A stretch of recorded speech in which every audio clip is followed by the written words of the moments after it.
So, some of you know my birthday was this past Saturday, right? And I turned 72, whatever that means, right? But so I reflected on life. And I never imagined anything about my life being the way it is today. And even with it being so amazing, I still know within myself I am weak.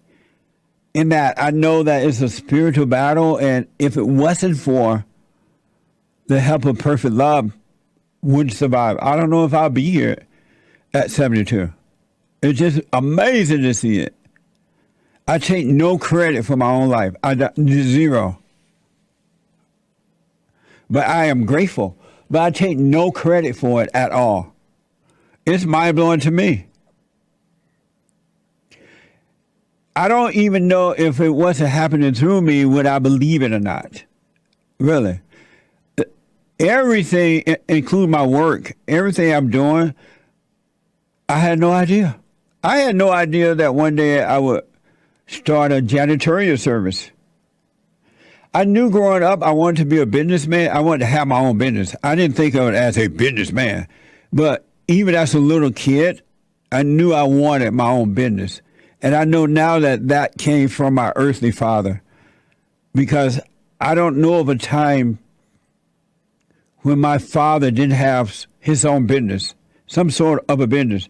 Even though he worked for the steel mill for a long time during the day,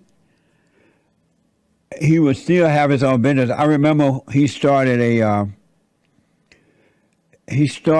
cleaners. He opened a cleaners where they clean clothes.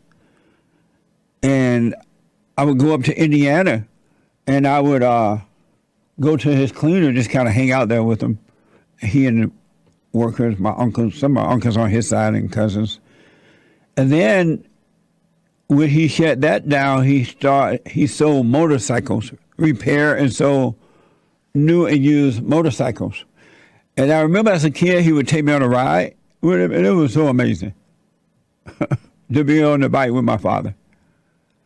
I would go up to Indiana to visit because he lived in Indiana.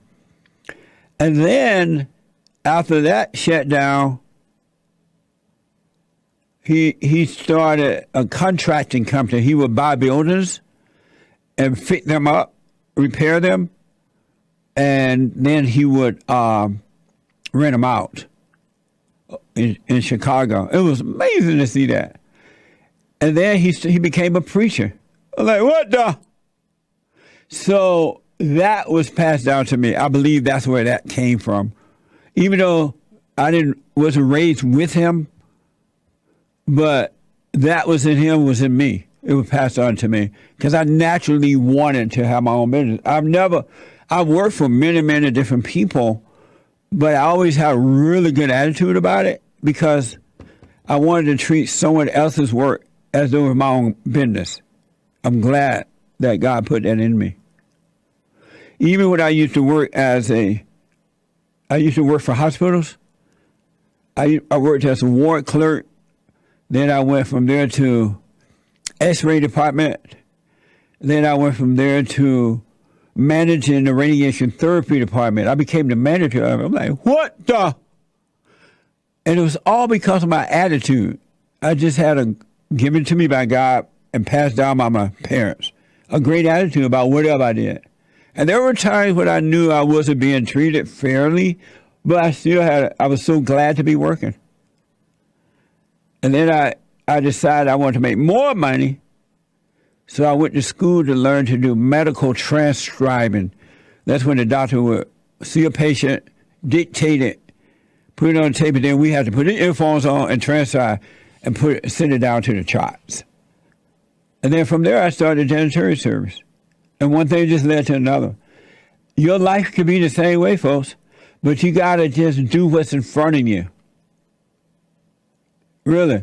Whatever's in front of you to do, right there, do it and do it with joy. If everybody else around you are complaining about it, don't you complain. You appreciate your boss. You made a promise to your boss that if you give me however many dollars an hour for 8 hours a day or whatever, I will show up and give you service. Do it. And if the other employees are complaining about the boss, don't you do it. Really. You be grateful. I'm just telling you, 72 years of life, I'm telling you how it works. And with all things, the ups and the downs, have a good attitude, because the ups and downs are imposters. Have a good attitude. It's not yours to think on. And then, so I started janitorial service, kept it for 7 years. And you don't have to have a lot of money, by the way, to start a business. The world is lying to you because the world is evil. The intellectuals are lying to you because they're blind and cannot see. They're evil, right? And they'll have you think you got to be educated, you got to have this and that, you got to have a bunch of money. No, you don't. You have to have a good attitude and do what's in front of you. Don't have a plan. Don't have a plan. So I started Bond 31 years ago. I had no idea what I was doing. I knew I wanted to point the way to overcome anger. That when God allowed me to see that the battle was spiritual, I knew that what we were being told were lies. And in the beginning, when I started Bond, it was rebuilding the family by rebuilding the black man. Because at that time, it was just for black men, because they were in a mess. It's funny how I thought back 31 years ago, I thought they were bad.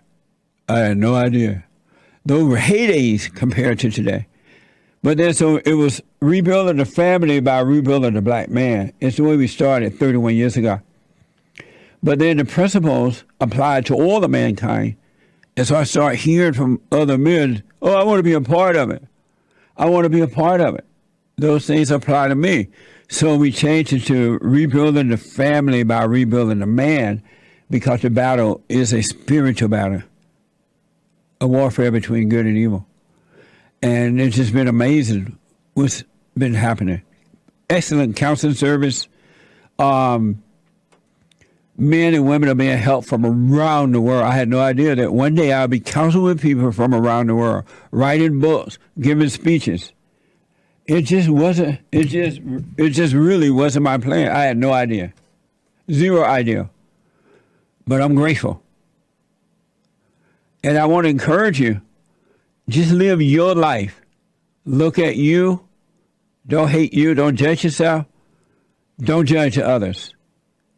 Really, no matter what, stay away from anger.